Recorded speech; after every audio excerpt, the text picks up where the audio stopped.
America और Israel का जो गठजोड़ है ना, वो पाकिस्तान में साजिश करता है। सबसे ज़्यादा साजिश कर रहा है वो इसराइल कर रहा है। इस दुनिया में सिर्फ पाकिस्तान नजर आता है साजिश के लिए। अभी 1 मिनट पहले आप कह रहे थे कि अमेरिका और इसराइल ये साजिश कर रहे हैं पाकिस्तान के खिलाफ। अभी आपने बोला कि जो सबसे बड़ा दुश्मन है वो इंडिया है। मतलब हम खुद नहीं कंफ्यूज। कश्मीर का फैसला जो है ना वो हो जाना चाहिए था पहले ही। अगर नहीं हुआ तो मेरा नहीं ख्याल कि कश्मीरियों की हक़ राय। देखें जी, मैं साफ सी बात करूँगा,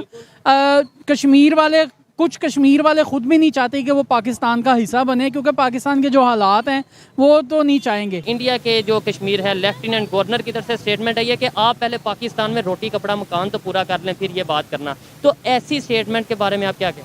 बिल्कुल सही स्टेटमेंट है, उन्होंने ये स्टेटमेंट सही दी, बिल्कुल सही दिया। अब तक जो हमारा ये कश्मीर बचा हुआ है ये पाक फौज की वजह से ही बचा हुआ है। हम अगर हम पॉलिटिकली जाएंगे तो हमारे ये जो जितने भी हुक्मरान हैं ना, ये अगर आज चाहे ना, अगर फौज का अमल दखल ना हो तो ये कश्मीर को हाथों हाथ बेच दें। ये पाकिस्तान को बेच गए तो कश्मीर तो फिर कश्मीर है। अगर वो इंडिया को पाकिस्तान के खिलाफ इस्तेमाल कर रहा है तो ऑब्वियसली इंडिया की इकोनॉमी अच्छी करेगा ना। वो अमेरिका तो कहेगा भाई हम आपको। आपने बोला कि भाई अमेरिका डायरेक्ट पाकिस्तान में आके कुछ नहीं कर सकता। उसामा बिन लादेन को उठाने तो वो डायरेक्ट आ गए थे, यानी कि पूरी दुनिया में इमेज गया है इस उसामा बिन लादेन की वजह से कि पाकिस्तान में एक इंटरनेशनल ये सारी अंदर की बातें हैं, नहीं तो बाहर भी आनी चाहिए। बाहर नहीं आ सकती क्योंकि मैं कह रहा हूँ इंडिया को क्यों नहीं भेजा? आपने बोला ना इंडिया के थ्रू करता है, तो इंडिया को उसामा बिन लादेन उठाने के लिए भेज देते। इंडिया बिलावल भुट्टो ने भी जो सा ना इस टाइम जो बाग में जलसा किया, उसने बिल्कुल क्लियर कट भारत को और मोदी को पैगाम पहुंचाया है कि इनके साथ किसी भी किस्म के मुज़ाकरा नहीं होंगे। और G20 जो चाइना ने शिरकत ना करके इस्लामी ममालिक जितने, सलमान खान, शाहरुख खान को आप मुसलमान कहते हैं, आप है ही नहीं मुसलमान। देखें, नाम का मुसलमान नहीं होना चाहिए, दिल से भी होना चाहिए और दिमाग से भी होना चाहिए, नियत से भी होना चाहिए, और रूह मुसलमान होती है। ठीक हो गया, रूह मुसलमान होती है, लेकिन ये हम अब कैसे किसी की रूह निकाल के तो नहीं। अगर कोई मुसलमान खुद को कहता है तो हमें उसे मुसलमान मानना चाहिए। देखें जी, बात यह कि बिलावल साहब इंडिया गए, इंडिया जाके कौन सा तीर मार के आ गए हैं? जब इंडिया जाके कोई तीर मार के नहीं आए, उल्टा जलील होके आए हैं। आई एम सॉरी टू से, मैं ये लफ्ज़ यूज़ करूंगा। बिलावल भुट्टो साहब कश्मीर में गए हैं, वो उनका जाने का मकसद ये है कि इंडिया साइड कश्मीर में G20 की मीटिंग हो रही है टूरिज्म को लेकर, जिसको अपोज करने के लिए वो कश्मीर गए और वहाँ पर रैली निकाली।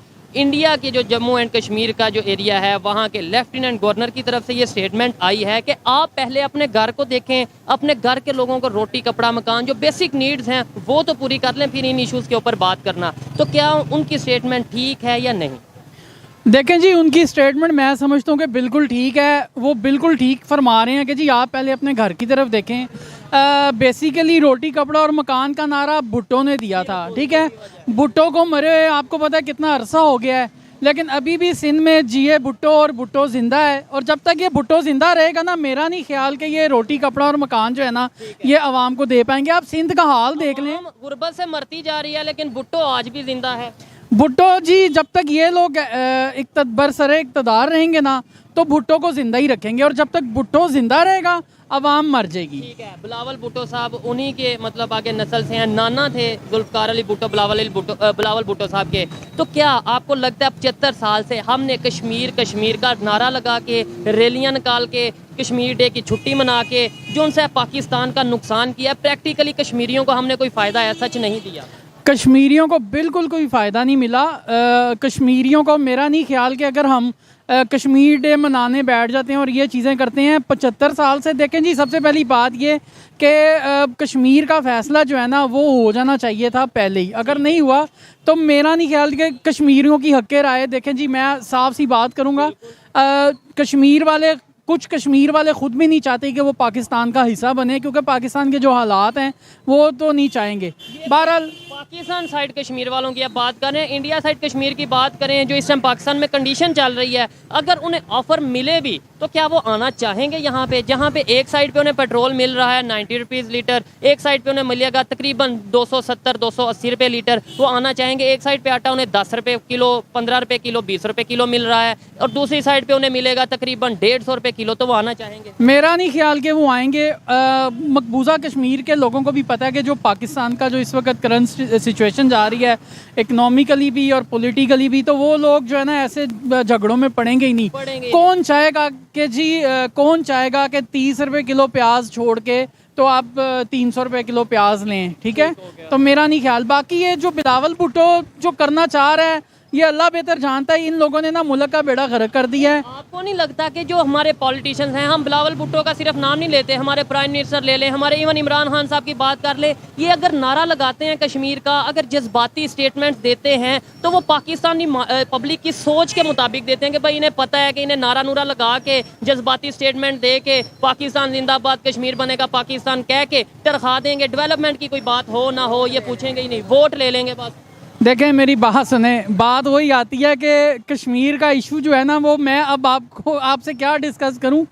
कश्मीर की बात जो है ना वो जिस सतह पे ये लोग करते हैं ना जाके, मेरा नहीं ख्याल कि कश्मीर के मसले को हल कर पाएंगे। और ये जो कश्मीर के नाम का जो वोट या कश्मीर के नाम के जो नारे लगा रहे हैं ये सब खोखले हैं।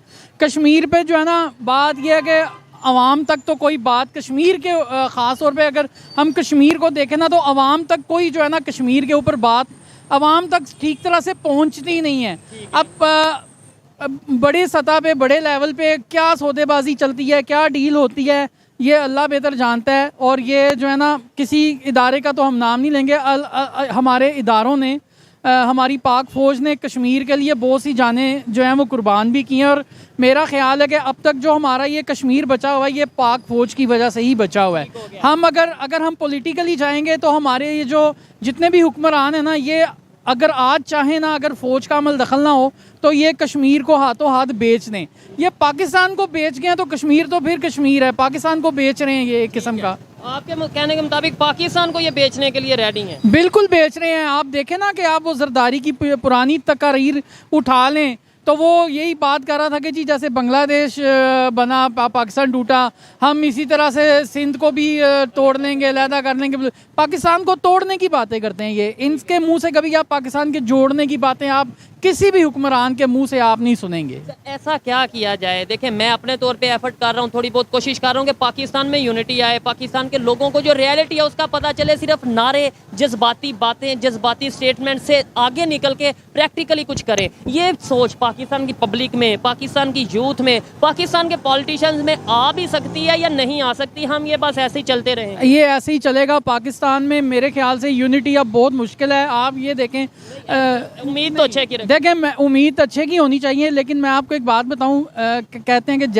जैसी अवाम वैसे हुक्मरान। अब अवाम आपस में ही मुत्तहिद नहीं है तो हुक्मरान कैसे होंगे? हम अवाम को चाहिए कि हम आपस में मुत्तहिद हो जाएं और जो हक सच के लिए खड़ा है, हक सच के लिए लड़ रहा है, पाकिस्तान के लिए लड़ रहा है, हम उसका साथ दें। ना कि हम जो है वो बैरूनी ताकतें हैं वो पाकिस्तान के अंदर जो है वो साजिशें करती हैं और हम इस साजिश का हिस्सा बन जाते हैं। कौन सी बैरूनी ताकतें? मतलब मैं भी बचपन से ये सुनता आ रहा हूँ कि जी बाहर जो पाकिस्तान में हो रहा है वो बाहर से बैरूनी ताकतें हैं, साजिश हो रही। ये कौन पाकिस्तान? देखें जी, सबसे पहली बात ये मैं आपको बताऊं कि अमेरिका और इसराइल का जो गठ जोड़ है ना वो पाकिस्तान में साजिश करता है। सबसे ज्यादा साजिश कर रहा है वो इसराइल कर रहा है। इस दुनिया में सिर्फ पाकिस्तान नजर आता है साजिश के लिए। पाकिस्तान इसलिए नजर आता है क्योंकि देखें मैं आपको एक बात बताऊं, पाकिस्तान एक ऐसा मुल्क है कि यहाँ पे जो है ना हमारे मुल्क में अल्लाह ताला ने बहुत सी नेमतों से नवाजा है इस मुल्क को। फिर भी हमारी इकोनॉमिक क्राइसिस का इन नेमतों से हम अपने आप को मुस्तफीज तो नहीं कर पा रहे क्योंकि हम लोग कर्जे में डूबे हुए हैं। हम लोग अगर अपनी इन नेमतों को, ये जितनी भी मादनियाँ आते हैं, यहाँ सोना यहाँ पे है, ऑयल यहाँ पे है और बहुत कुछ है यहाँ पे, जो अगर हम लोग इसको जो है वो अगर हम इसका फ़ायदा उठा सकते हैं। लेकिन बात यह कि IMF से हमने इतना कर्जा ले लिया है और कर्जा सारे ये हुक्मरान खाते हैं। IMF से कर्जा लेने के बाद अगर हम IMF ने चूंकि हमारे ऊपर पाबंदियां लगा रखी हैं और हम उन्हीं के कहने पे चल रहे हैं। लास्ट में मुझे ये बता दें, जैसी स्टेटमेंट बिलावल भुट्टो साहब ने दी या रैलियां वगैरह निकालते हैं, इससे इंडिया को कोई फ़र्क पड़ता है? उल्टा इंडिया के लोग क्या हंसेंगे नहीं कि यार ये क्या कर रहे हैं? प्रैक्टिकली कुछ देखें जी, बात यह कि बिलावल साहब इंडिया गए, इंडिया जाके कौन सा तीर मार के आ गए हैं? जब इंडिया जाके कोई तीर मार के नहीं आए, उल्टा जलील होके आए हैं। आई एम सॉरी टू से मैं ये लफ्ज़ यूज़ करूँगा। देखें बात यह है कि ये अभी भी जो है ना समझ नहीं रहे और मेरा ख्याल है कि वो लोग ठीक कह रहे हैं कि भाई पहले अपने मुल्क को तो संभालो। ये लोग इतने जाहिल हैं कि ये लोग देख रहे हैं कि सबसे बड़ा दुश्मन आपका इंडिया है और इंडिया अगर इस तरह की बात करे, इन सबको चाहिए कि मुत्तहिद हो जाए मुत्तहिद होकर एक पेज पे आके पहले अपने दुश्मन को जवाब दें। अंदरूनी लड़ाइयाँ चलती रहेंगी, लेकिन ये दुश्मनों को तो तक जा नहीं रहे, लेकिन ये अपनी अंदरूनी लड़ाइयों में इतने मगन। एक बात से मैं डिसएग्री करता हूँ। अभी 1 मिनट पहले आप कह रहे थे कि अमेरिका और इसराइल ये साजिश कर रहे हैं पाकिस्तान के खिलाफ। अभी आपने बोला कि जो सबसे बड़ा दुश्मन है वो इंडिया है। मतलब हम खुद नहीं कंफ्यूज। एग्जैक्टली, देखें मेरी बात सुने, दुश्मन जो होता है ना, दुश्मन आपके खिलाफ एक हो जाता है। तो जब दुश्मन यहाँ साजिश करेगा तो मेरा नहीं ख्याल कि अमेरिका जो है वो डायरेक्ट आके यहाँ साजिश करेगा या इसराइल डायरेक्ट आके। साजिश हमेशा हमसाये की तरफ से होती है। आप भी देख लें, आपकी कोई आसपास इंडिया वाले इसका मतलब जो स्टांस रखते हैं कि साजिश जो सी है हमसाये, वो अगर वो भी यही स्टांस रखें तो इसका मतलब है कि इंडिया में जो कुछ हो रहा है वो भी हमसाये की तरफ से हो रहा है। इंडिया में क्या हो रहा है? इंडिया में कुछ नहीं हो रहा। जो साजिश हो रही है, मुसलमान कंट्री है पाकिस्तान, जो साजिश हो रही है पाकिस्तान के खिलाफ हो रही है। आप मुझे ये बताएं कि इंडिया में कौन अपनी फ़ौज के साथ लड़ता है, या इंडिया में फ़ौज जो है वो सिर्फ नौकरी कर रही है, कारोबार नहीं कर रही। ठीक है, हमारी फ़ौज कारोबार भी कर रही है, लेकिन हम उस चीज़ पे नहीं जाते। अभी हम बात ये करेंगे, क्योंकि देखें आजकल तो सीधी सी बात है, हम जाएंगे नहीं उस चीज़ पे।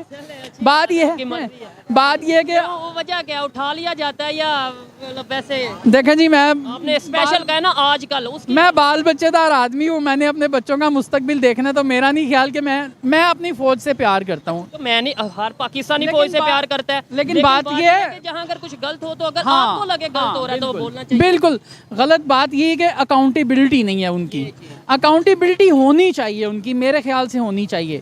बाकी वो बिजनेस करें, वट एवर, जो मर्जी करेंगे, उनका बुनियादी हक है, लेकिन अकाउंटेबिलिटी होनी चाहिए। ठीक हो गया। लेकिन बात यह है कि फिर मैं ये कहूँगा कि जो इसराइल या अमेरिका साजिश करता है वो इंडिया के थ्रू ही करता है। ठीक है, ऑब्वियसली इंडिया ये हमारे खिलाफ साजिशों में मसरूफ़ हो, हमारे खिलाफ नुकसान पहुंचाने में मसरूफ़ हो, वो दुनिया की 5वीं बड़ी इकानमी कैसे बन जाए? वो G20 का जो सा प्रेसिडेंसी उसके पास है। अगर इसके अलावा बात करें दुनिया के SCO की बात करें, मेरी बात सुने, इस वक्त सुपर पावर बेशक अल्लाह की ज़ात है, लेकिन सुपर पावर अमेरिका है।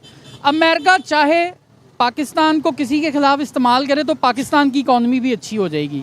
अगर वो इंडिया को पाकिस्तान के खिलाफ इस्तेमाल कर रहा है तो ऑब्वियसली इंडिया की इकॉनमी अच्छी करेगा ना। वो अमेरिका तो कहेगा भाई हम आपको। आपने बोला कि भाई अमेरिका डायरेक्ट पाकिस्तान में आके कुछ नहीं कर सकता। उसामा बिन लादेन को उठाने तो वो डायरेक्ट आ गए थे, यानी कि पूरी दुनिया में इमेज क्या है इस उसामा बिन लादेन की वजह से कि पाकिस्तान में एक इंटरनेशनल, ये सारी अंदर की बातें हैं, नहीं तो बाहर भी आनी चाहिए। बाहर नहीं आ सकती, क्योंकि मैं कह रहा हूँ इंडिया को क्यों नहीं भेजा? आपने बोला ना इंडिया के थ्रू करता है, तो इंडिया को उसामा बिन लादेन उठाने के लिए भेज देते। इंडिया देखें डायरेक्ट तो हमारे घर आ नहीं सकता।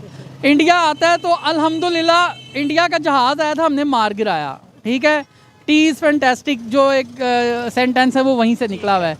इंडिया डायरेक्टली हम पे हमलावर इस तरह से नहीं होगा। ठीक है, बैरूनी ताकतें जो हैं ये सारी साजिशें होती हैं। और मैं आपको एक बात बता दूं कि कुछ लोग हमारे अंदर के भी हैं जो उन लोगों से मिले होते हैं, जो गद्दार होते हैं। और अगर उसामा बिन लादेन को यहाँ से गिरफ्तार किया गया है तो उसके लिए ओबियसली कुछ अंदर के लोग भी शामिल थे, और ये आपको भी पता है, अंदर के लोग ही मुखबिर हैं और अंदर के लोग ही मुखबरी करते हैं। ठीक हो गया। लास्ट में बस ये बता दें बेहतरी कैसे आ सकती है, और ये इंडिया, इसराइल, अमेरिका, ये बात खत्म करके हम पाकिस्तान कब कहेंगे? ये कब मानेंगे कि पाकिस्तान में जो हो रहा है वो पाकिस्तानियों की वजह से हो रहा है? मैं आप सारी आवाम से ये रिक्वेस्ट करूंगा कि यार प्लीज़ अपने मुल्क से प्यार करें, अपने मुल्क के लिए एक हो जाएं, मुत्तहिद हो जाएं, और जो भी यहाँ पे हुक्मरान आता है ना, खुदारा उस हुक्मरान को, उस बंदे को सिलेक्ट करें जो आप को लगे कि पाकिस्तान के साथ सिंसेर है। डेफिनेटली बहुत से लोग इंडिया, बिल्कुल आपको भी सिंसेर होना चाहिए। अगर आप लोग सिंसेर होंगे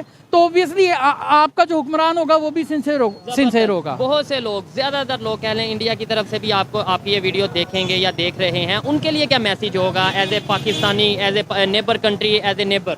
मैं इंडिया को यही पैगाम दूंगा, आप पाकिस्तानियों को इतना कमज़ोर ना समझना। अल्हम्दुलिल्लाह हम लोग जो है ना, हम मुसलमान हैं, हमारे अंदर जो एक जज्बा है ना अपने मुल्क के लिए, वो जज्बा आज भी उस तरह ही है जैसे 1965 में था, 1971 में था, 1971 में भी था। ठीक है, हम लोग जानते हैं कि हमने अपने आप को अपने मुल्क पे कैसे कुर्बान करना है। हो गया। अगर मुसलमानों की बात करें तो मुसलमान वहाँ पे भी इससे ज़्यादा हैं, मुसलमान इंडिया में भी इससे ज़्यादा हैं, लेकिन वहाँ के मुसलमानों के साथ जो सलूक होता है, इंडिया जज्बा नहीं है। देखें उनके साथ जो वो सलूक करते हैं वो आपके सामने ही है। क्या मतलब क्या सलमान खान शाहरुख खान की अगर बात करें सलमान खान शाहरुख खान को आप मुसलमान कहते हैं, आप है ही नहीं मुसलमान। मुसलमान देखें, नाम का मुसलमान नहीं होना चाहिए, दिल से भी होना चाहिए और दिमाग से भी होना चाहिए, नियत से भी होना चाहिए, और रूह मुसलमान होती है। ठीक हो गया, रूह मुसलमान होती है, लेकिन ये हम अब कैसे किसी की रूह निकाल के तो नहीं, अगर कोई मुसलमान खुद को कहता है तो हमें उसे मुसलमान मानना चाहिए। अब हम रूह निकाल के नहीं कह सकते। खैर, अच्छा लगा बात करके, जो आपकी ओपिनियन थी वो लोगों तक पहुंचाई। हमें ये चाहिए मेरे ख्याल से कि बेहतरी की बात करें। आइए मजीद किसी से बात करते हैं। बहुत शुक्रिया। बहुत शुक्रिया जी, बहुत। अस्सलाम वालेकुम। वालेकुम सलाम। आपका नाम? शेर अली भट्ट। क्या करते हैं? मैं बेसिकली प्रॉपर्टी का काम करता हूँ। तो ठीक है, प्रॉपर्टी का काम करते हैं। मेरा सवाल जो टॉपिक है उसकी तरफ बाद में आते हैं। पहले बेसिक सा सवाल ये है कि पाकिस्तान में रोटी, कपड़ा और मकान, ये बेसिक नीड्स हैं हर एक इंसान की, क्या ये पूरी हो रही हैं पाकिस्तानियों की? इस टाइम जो सा ना हालात क्रिटिकल हैं, लेकिन इंशाल्लाह ताला जैसे हुकूमत वफाकी हुकूमत लगी है ये मियाँ शहबाज शरीफ साहब की, तो वो दिन रात एफर्ट कर रहे हैं और पाकिस्तान की आवाम को रिलीफ देंगे। और इंशाल्लाह ताला पहले भी उन्होंने रिलीफ दिया है और इंशाल्लाह अब आइंदा भी वही रिलीफ देंगे। डॉलर ओपन मार्केट में 300 प्लस का हो गया है, क्या रिलीफ मिल रहा है? खैर, बिलावल भुट्टो साहब कश्मीर के विजिट पे गए हैं, वहाँ पे जाके उन्होंने कश्मीर के हवाले से बात की है, रैली निकाल ली है, इंडिया साइड कश्मीर में G20 की मीटिंग हुई है, उसको अपोज किया है। बिल्कुल ओबियसली उसने बिलावल भुट्टो ने भी जो सा ना इस टाइम जो बाग में जलसा किया, उसने बिल्कुल क्लियर कट भारत को और मोदी को पैगाम पहुंचाया है कि इनके साथ किसी भी किस्म के मुज़ाकरात नहीं होंगे। और G20 जो चाइना ने शिरकत ना करके इस्लामी ममालिक जितने भी हैं उन्होंने भी बॉयकॉट कर दिया। और नहीं, यहाँ पे मैं आपकी बात को थोड़ा सा करता चलूँ कि सारे तमाम जो OIC ममालिक है ना, इस्लामिक ममालिक, उन्होंने नहीं बाइकआउट किया। ओमान भी गया है, UAE भी गया है, इसके अलावा इंडोनेशिया और भी कुछ कंट्रीज हैं जो गए हैं। लेकिन मैं समझता हूँ कि इस टाइम पाकिस्तान का जो मेन दोस्त है वो चाइना, चाइना ने अगर बाइकआउट कर दिया तो हम भी चाइना के साथ हैं। चाइना देखें ना, वो अमेरिका के लिए खड़ा हुआ है ना वो भारत के लिए खड़ा हुआ है। चाइना अपनी पाकिस्तानी अवाम के साथ खड़ा हुआ है और चाइना ने उन कश्मीरियों के अवाम का जो तहफ़्फ़ुज़ है वो उसका बिल्कुल उन्होंने भरपूर किस्म का, यानी कि जो भारत को रद्द-ए-अमल दिया वो दिया। ठीक हो गया। मुझे ये बताएं, हमने अपोज किया, उससे नुकसान क्या हुआ? G20 की मीटिंग तो पूरी हो गई, टूरिज्म के हवाले से वहाँ पे काफ़ी ज़्यादा काम किया गया। इसके अलावा कई कंट्रीज़ ने इवन ये कह दिया कि हम वहाँ इंडिया साइड कश्मीर में जाके मूवीज़ बनाना चाहते हैं, मतलब अपना क्या नाम शूटिंग करना चाहते हैं। हमें क्या फ़ायदा हुआ? उल्टा टाइम नहीं वेस्ट हुआ। 75 साल से जो नारा, जो हम रैलियाँ निकालते हैं, और उधर से जवाब ही आया कि आप पहले अपने बेसिक नीड्स, रोटी, कपड़ा, मकान तो अपने लोगों को दे दो, अपने लोगों को फीड तो कर लो पहले। इंडिया साइड से ये रिस्पांस आया। देखें, इंडिया जोन सा है वो हमारा पाकिस्तान का दुश्मन मुल्क है और आपको भी पता है कि हम शुरू से ही देखते आ रहे हैं कि इंडिया ने पाकिस्तान पे पहले वो पायलट गिराया अपना, और इसने पाकिस्तान को बेहद यानी कि जोन सा ना नुकसान पहुंचाने की कोशिश की। लेकिन कोई नहीं, अल्लाह पाक की ज़ात ऊपर बैठी हुई है। इंशाल्लाह ताला ये रोटी, कपड़ा, मकान का ये अवाम आपको इंशाल्लाह ताला थोड़े टाइम में खुशहाल नज़र आएगी। जैसे 2013 2018 में था, इंशाल्लाह ताला 2024 में और 2025 में भी इंशाल्लाह हम खुशहाल नजर। इसके लिए गवर्नमेंट कौन से ऐसे काम कर रही है कि आप ये इतनी गारंटी से, इतनी श्योरिटी से कह रहे हैं कि आने वाले टाइम में रिलीफ मिलेगा, रोटी, कपड़ा, मकान के जो मसले हैं वो खत्म होंगे? मैं श्योरिटी नहीं देता, ये अल्लाह पाक की ज़ात है। देखें, मियाँ शहबाज शरीफ दिन रात जो सा काम कर रहा है, आप भी देख रहे हैं, अवाम भी देख रही है। जिस तरह उनको मुल्क मिला है, मुल्क इमरान खान ने दिवालिया करने में कोई कसर नहीं छोड़ी। आपके सामने इमरान खान किसी झंडे पर आया हुआ और किसी झंडे पे वो काम कर, लेकिन मियाँ शहबाज शरीफ, मियाँ नवाज शरीफ साहब जो हैं वो दिन रात मेहनत कर रहे हैं। और इंशाल्लाह ताला ये मैं नहीं, आप भी थोड़े दिनों तक नारा लगाएंगे, पाकिस्तान मुस्लिम नून जिंदाबाद। ठीक हो गया। खैर, ये आपकी अपनी ओपिनियन थी। आइए मजीद किसी से बात करते हैं। बहुत शुक्रिया। जी बड़ी। अस्सलाम वालेकुम। वालेकुम सलाम। आपका नाम? वलीद। आपका नाम? अब्दुल राफे। क्या करते हैं आप? हम इंजॉय करते हैं। इंजॉय करते हैं, ज़बरदस्त। जिस टॉपिक पे वीडियो रिकॉर्ड कर रहे हैं थोड़ा सीरियस सा टॉपिक है। मुझे ये बताएं, पाकिस्तान की पब्लिक की बेसिक नीड्स, रोटी, कपड़ा और मकान पूरे हो रहे हैं या सिर्फ इंजॉय करते हैं? इंजॉय हो रहा है लेकिन पूरा कुछ नहीं हो रहा। रोटी, कपड़ा, मकान पूरा नहीं हो रहा। अभी बिलावल साहब कश्मीर के विजिट पे गए हैं, वहाँ पे जा